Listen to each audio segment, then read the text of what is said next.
Pada suatu kali, berdirilah seorang ahli Taurat untuk mencobai Yesus. Katanya, "Guru, apa yang harus kuperbuat untuk memperoleh hidup yang kekal?" Jawab Yesus kepadanya, "Apa yang tertulis dalam hukum Taurat? Apa yang kau baca di sana?" Jawab orang itu, "Kasihilah Tuhan Allahmu dengan segenap hatimu, dan dengan segenap jiwamu, dan dengan segenap kekuatanmu, dan dengan segenap akal budimu, dan kasihilah sesamamu manusia seperti dirimu sendiri."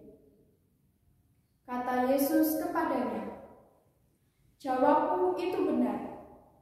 Perbuatlah demikian, maka engkau akan hidup." Tetapi untuk membenarkan dirinya, orang itu berkata kepada Yesus, "Dan siapakah sesamaku manusia?"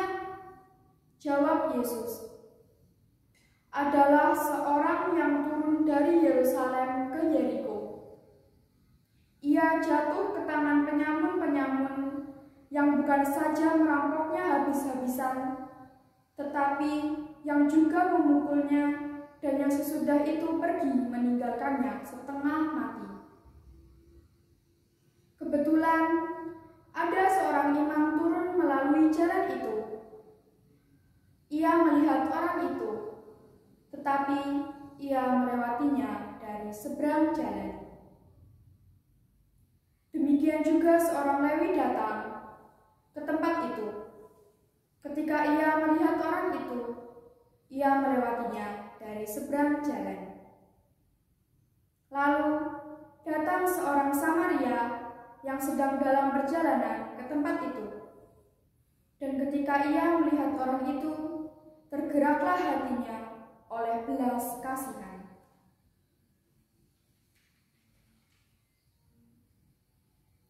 Ia pergi kepadanya, lalu membalut luka-lukanya. Sesudah ia menyiraminya dengan minyak dan anggur. Kemudian ia menaikkan orang itu ke atas keledai tunggangannya sendiri, lalu membawanya ke tempat penginapan dan merawatnya. Keesokan harinya, ia menyerahkan 2 dinar kepada pemilik penginapan itu. Katanya, "Rawatlah dia, dan jika kau belanjakan lebih dari ini, aku akan menggantinya waktu aku kembali." Siapakah di antara ketiga orang ini menurut pendapatmu adalah sesama manusia dari orang yang jatuh ke tangan penyamun itu? Jawab orang itu, "Orang yang telah menunjukkan belas kasihan kepadanya." Kata Yesus kepadanya, "Pergilah dan perbuatlah demikian." Demikianlah sabda Tuhan. Terpujilah Kristus.